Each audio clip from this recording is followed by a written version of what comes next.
It's time to break free from having a surface level marriage and create deep, lasting connection. This is your invitation to get equipped with your personalized roadmap to take your pillars of intimacy to the next level. Join Intimacy Mastery today at intimacymastery.com and use promo code podcast for a special offer. This episode is brought to you by Progressive Insurance. Do you ever think about switching insurance companies to see if you could save some cash? Progressive makes it easy to see if you could save when you bundle your home and auto policies. Try it at progressive.com. Progressive Casualty Insurance Company and Affiliates. Potential savings will vary. Not available in all states. From Estero, Florida, this is a One Extraordinary Marriage show, where being busy is overdone, romancing is fun, and scheduling sex has taken the guesswork out of wondering when you're going to get some. Creators of the 6 Pillars of Intimacy, I'm Tony DiLorenzo, your co-host, along with my beautiful wife, Elisa. From coast to coast and around the world, thank you for joining us. It's time to talk sex, love, and commitment. Give us a call or text us on the Hug Hotline at 858-876-5663 or send us an email to hugs@oneextraordinarymarriage.com. In today's episode, we're talking about something almost every couple experiences, the gap between wanting change and actually living it. And there's a quote from Joyce Meyer that says, "Good intentions don't change anything. They just become a deeper and deeper rut." We're going to be talking about that in today's episode. But first, we start every episode with a hug. And a hug is really an opportunity for Tony and I to celebrate you, to celebrate where you're being intentional in your marriage, to celebrate the transformation that you're taking in your marriage. And really to go, hey, if you can do it, somebody else can. And this hug comes from an Intimacy Mastery member that said, "I'm new to Intimacy Mastery and have not been able to join in person, but watching them later has given me great ideas to incorporate into our marriage."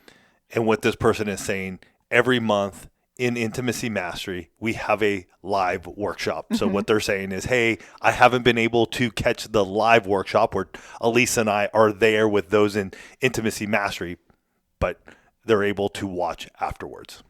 Goes on to say, intimacy is a weakness in our marriage, and being able to understand and articulate the levels of it instead of grouping it under one heading has been invaluable. I love that. And that is key. So Happy New Year to each and every one of you. This is the first episode of the new year, and we just want to say thank you so much for being here. And if you're new or you're jumping in, you're a long-time listener, we're going to jump in real quick and just tell you what intimacy is. Because just like this wonderful person shared with us, it's like not just grouping it all together. Intimacy is closeness and connection. And that is what we share here at the One Extraordinary Marriage Show. We have the framework, the 6 Pillars of Intimacy. We use that framework to help each of us get closer and connected to our spouse. Yes. And, as we are jumping into a brand new year, I'm guessing that some of you may have actually already had the thought, maybe had the conversation, been in that place where, it's like, okay, this year is going to be different. We're going to do something different in our marriage this year. And I want to say that's not a bad thing. Like, thank you for taking a look at your marriage. Those of you that do vision boards or you do goal setting or whatever it might be, and you're like, our marriage is one of the things that we want to focus on, give attention to this year. And if you've been listening to us for any length of time, you've probably heard Tony say at least somewhere in the vicinity of 1,000,001 times, be intentional, right? Like that is core to who he is, core to what we talk about here.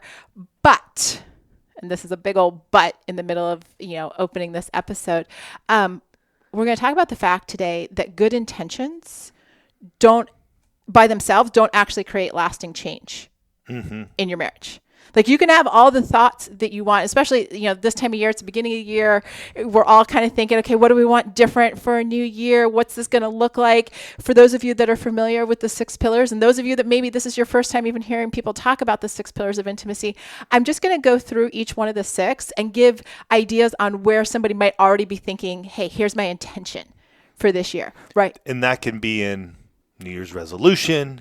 Maybe you have new goals set up, like you're ending 2025. We did our episode last week, like, hey, where were we? What did we do in our 6 pillars well? And maybe what can we do maybe better moving into the new year? So you may have already thought about some of this, And yet part of it is talking about it or thinking about it doesn't give us any action on how we're going to create that extraordinary marriage. Right. Because thinking isn't doing, just so we're clear. Thinking is not doing. It's not action. So maybe in your emotional intimacy, thinking about the conversations that you're going to have, maybe the two of you have committed that you're going to do a coffee break once a month. Like you're going to have this dedicated conversation. You've been thinking like, hey, we should probably have a regular conversation where we're just kind of talking about our marriage. Maybe that's their physical intimacy.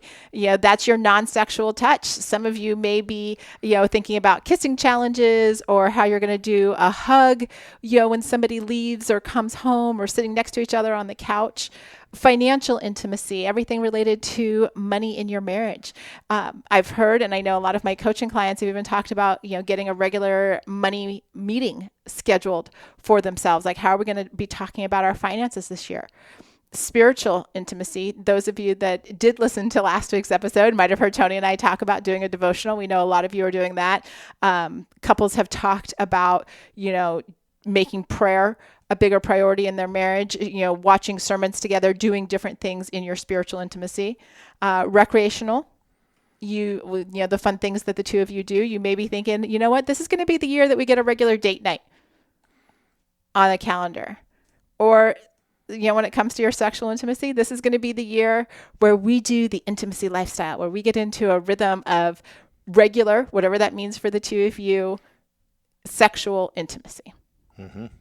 So it's great. You've been thinking about it, but then there's this crazy thing called life that sometimes just gets a hold of your best intentions, right? Whether that's work stress, situations happening with your parents and their health or finances, your kids' schedules, you and your spouse's health, the mental load, the job, exhaustion. And you can get into this place where you want this new year to look different than the last year. And you have best intentions for making that happen. But if there's no system, if there's no addressing why it didn't work this last year, it's very hard to just say, hey, I want this year to look different, because without a system, without a plan, you're probably going to get a repeat of what happened the year before. Yeah. And as you hear us talk about that, it could be overwhelming because you're like, hey, Elisa, I hear you. And Tony, I understand. And yet there's so much going on. Mm-hmm. And so before we move forward, what I would like to say to you is, what's the one pillar you can focus on this year? And so instead of trying to look at all of them, which you will, what's the one that would be the most impactful for your marriage? Can I actually just challenge you a little bit on this? Sure. Instead of saying for a year, can we bring it down to a smaller time frame? Absolutely, we can. If 30 days, 90 days is better for you, that's totally okay. Like, do that. But what I'm saying, as we start this year, look at one. And the reason I say that, because if you look at your financial intimacy, because that's the one where you have debt, you have past due, or you have bills that are coming up and you're not sure how you're going to get those paid. If that's the one you begin to focus in on, the other ones are going to be touched. How? Well, emotional intimacy, you're going to have to connect with one another. Your physical intimacy may be that you sit on the table together and you're holding hands while you're discussing and maybe even praying over your finances. Your sexual intimacy may increase. You may start living out that intimacy lifestyle because you have less stress thinking about your finances. And so as you see these, think, for some of you, I'm not saying, some of you are just like, whoa, that's way too much. For others of you, you're seeing them all. But I would say focus in on one for the next 30 to 90 days, possibly a year. If it's a bigger, like if you got $100,000 or $200,000 in debt, it's not going to go away in 30 days. Right. It might. Maybe you just land an awesome deal. Praise God. Amen. Let's make it happen. For many of us, though, it may be a year-long journey to whittle away at that. And I just want to remind everybody in this, as we're releasing this episode, it is the beginning of January. And, if all the resolutions, if it just worked thinking about it, there would not be a need for the thousands upon thousands of ads and marketing that we see, coming out of one year and starting another year in terms of health, fitness, nutrition. Like if all it took was us just thinking, you know what, I'm going to get healthier this year. I'm going to get more fit this year. And then like we had the six pack abs and the toned body and the better sleep and all of that kind of stuff.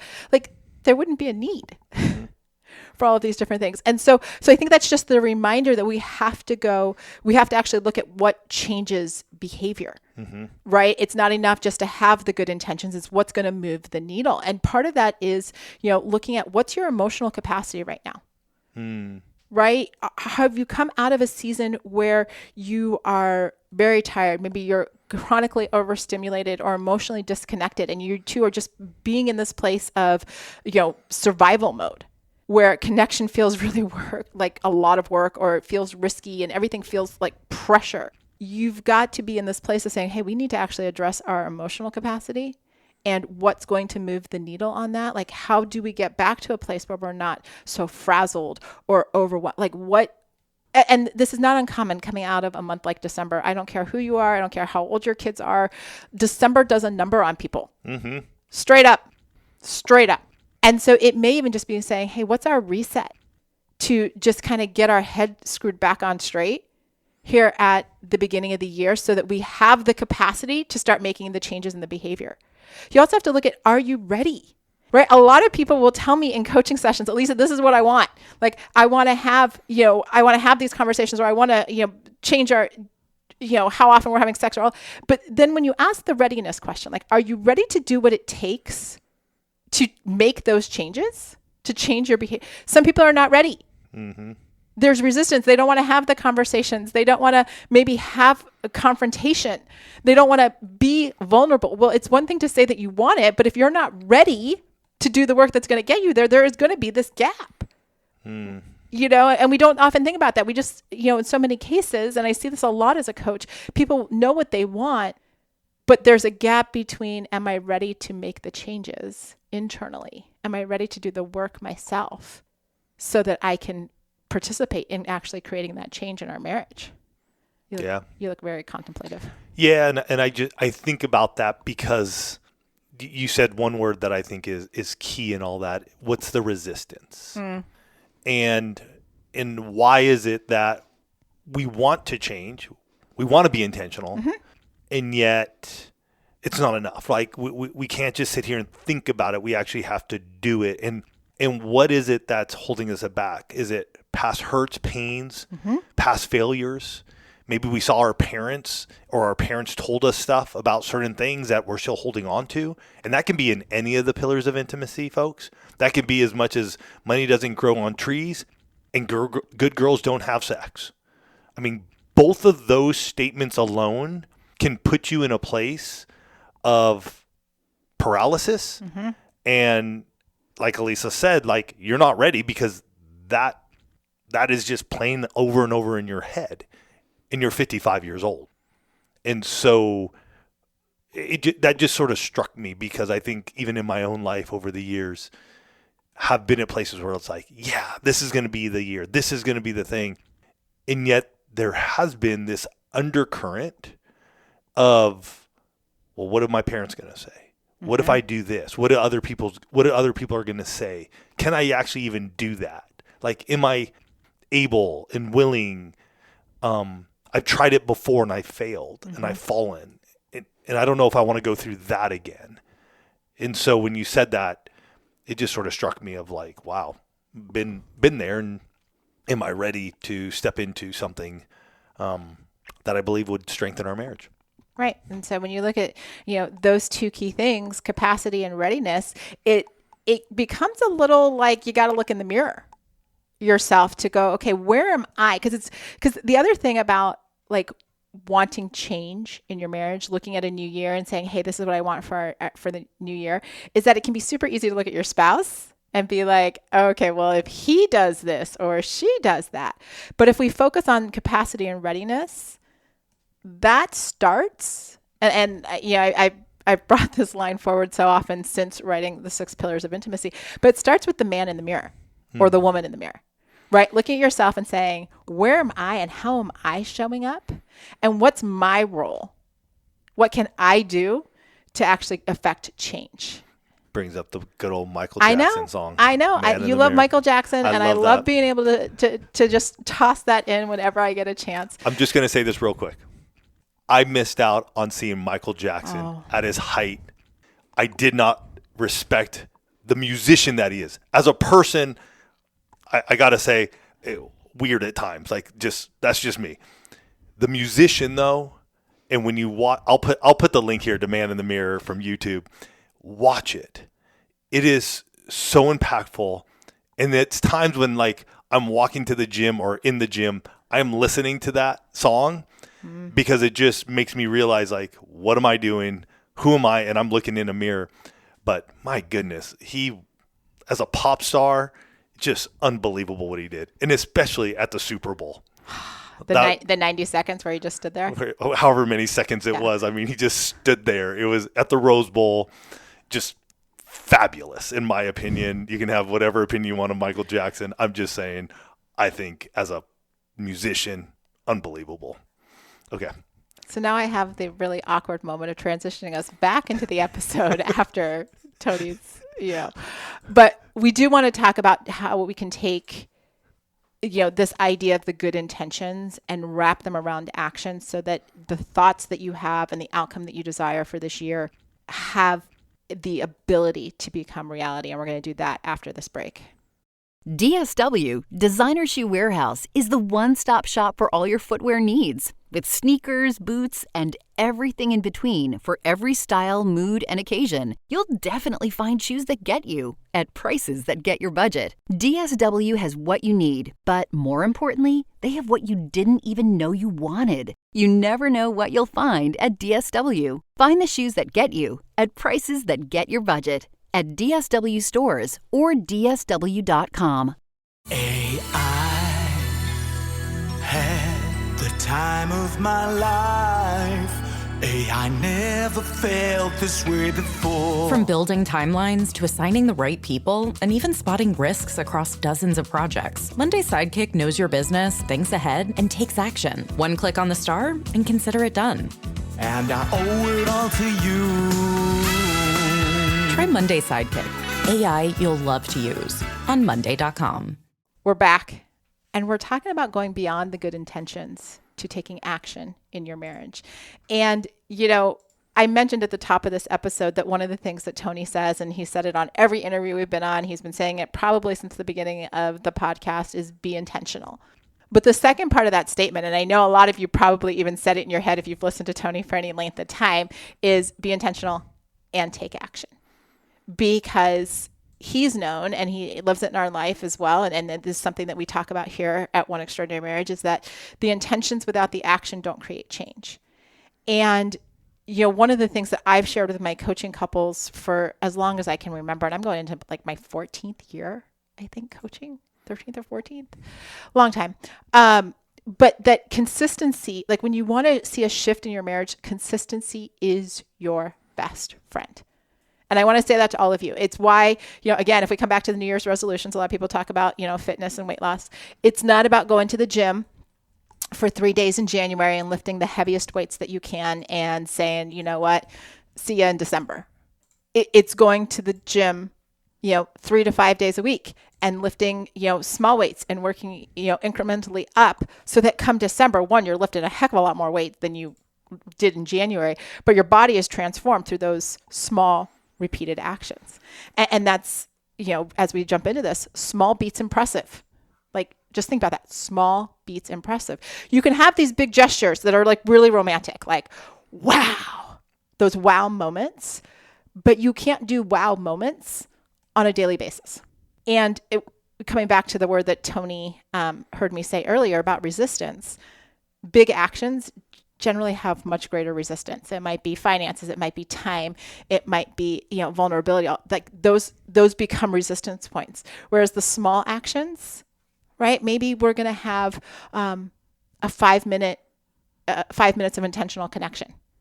But it's consistency. Right. That's what I'm saying. It's easier to do the small actions consistently than it is to do the big actions like, scattershot, right? You can do 5 minutes of connection every day. Mm-hmm.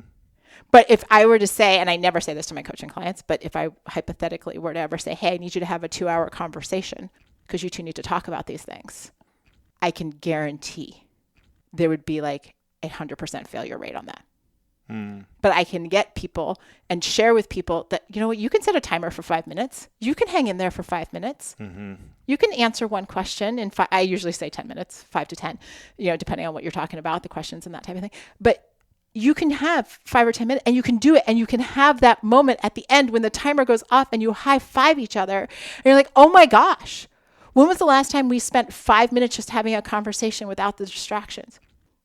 And you feel that success. Mm-hmm. And change comes when we start feeling those little bits of success. And that comes with the small actions done consistently over time. Mm-hmm. If you need, put it on a calendar. Oh, 100%. These are ways that we make our marriage extraordinary.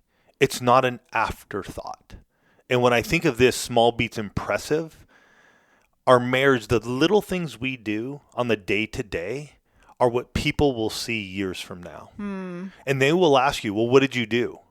And what you're going to tell them is what I tell people all the time is, well, Lisa and I make time for one another.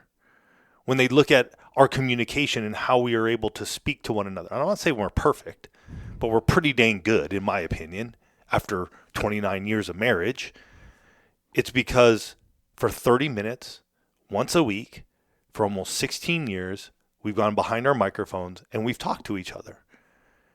And I do believe sometimes in weeks when we don't get a lot of time to really chat with one another because other things are happening, this is carved out on our calendar to do. How do we have the amazing sexual intimacy? Small things, the intimacy lifestyle, living that out for the last 18 years, highs and lows, good times and bad times. When we felt like we were completely disconnected and when we felt like we were completely connected. Little things over time. But guess what? That's not what gets the glamour. That's not what gets the highlights. That doesn't get the viral video. But I don't know. For myself, in my marriage, I don't know if that's something I want because I'd rather see my wife at 50 years old and go, or 50 years of marriage, not 50 years old because I'm 52. But I'd like to see her at 50 years of marriage and go, we've done it. Like, we've lived the marriage we wanted, and we created it by the little things that we were willing to do time and time and time again. Mm-hmm. So, we talked about small beats impressive. There's also a real thing where safe beats spontaneous. And I know safe is one of those words that's like a little bit overplayed, but a lot of times spontaneity in terms of, like your spouse walks in the door and they've had a long day, you've had a long day, and you come around the corner and you say something like, we need to talk. Totally spontaneous. But I guarantee you those walls will immediately fly up. It doesn't feel safe because they're like, I just walked in the door. I just pulled the car into the garage. I just came out of the bathroom. Like those types of, spontaneous moments. And I'm not talking about like spontaneous, let's go on a date, that type of thing. But it's where can you build in predictability? If you don't like that word safe, use predictability instead. Where can you build in some predictability? Not routine, not boring, but predictability. Like we do have a conversation where we talk about our marriage once a month. We do engage in regular sexual intimacy through the intimacy lifestyle. We have these things that provide this measure of safety to our marriage. Like we are in tune to one another. We are engaged with one another. There is a place for us to have the conversations, to be vulnerable, to be physical with one another. And it's not this like, will it happen? Won't it happen? Will it happen? Won't it happen? And you ride the roller coaster of, insecurity of not knowing, hey, are we good? Whereas when you have that foundation and you're like, you know what, I know, like Tony said, he comes back to, what's, the conversation that we have once a week, this 30 minutes that we're behind the podcast. Guys, I will tell you that since 2010, this is the most consistent thing that we've done. And it has created a space in our marriage that makes that just kind of permeates each one of the pillars with a level of safety, because we're always talking about between this and the intimacy lifestyle. Absolutely. Yeah. Absolutely. Those are 18 and 16 years of safe, like consistent. That's just what we have done. Again, not perfectly, but it's been consistently in our marriage. And that's where, coming into just kind of the third key aspect of this is that what can you do that is sustainable over what's going to be seasonal? You'll see a lot of people here at the start of the year, whether they're talking about their marriage or they're talking about date nights or conversations. And it's just kind of this like January, beginning of the year hype. And then when life happens, it's like, well, you know what, okay, whatever. Next year. We'll do it next year. That's what you hear in February and March. And, building in those little habits around any or multiple pillars of intimacy that says, hey, what are the things that we can do on a hard day? What are those actions that we can take even when life feels really full, right? Can we still get 5 minutes to have a cup of tea? Can we, in passing, we'll stop and we'll pray together? Can we just, hold hands on the couch because that's like our thing, right? Building those sustainable practices so that it's not just good intentions that, the end of this year is going to look different than the beginning of the year. It's stepping into a place where your consistency is actually going to create your extraordinary marriage. Yeah. And as you listen to this, some of you may be sitting here going like, well, that's great, Tony and Elisa. You guys are all in. You're for it. Maybe your spouse isn't right now and they're sort of like hemming and hawing. Let them listen to this episode. Grab another episode that may be of interest to them. Grab the 6 pillars of intimacy. Listen to it together. Maybe that's the starting point.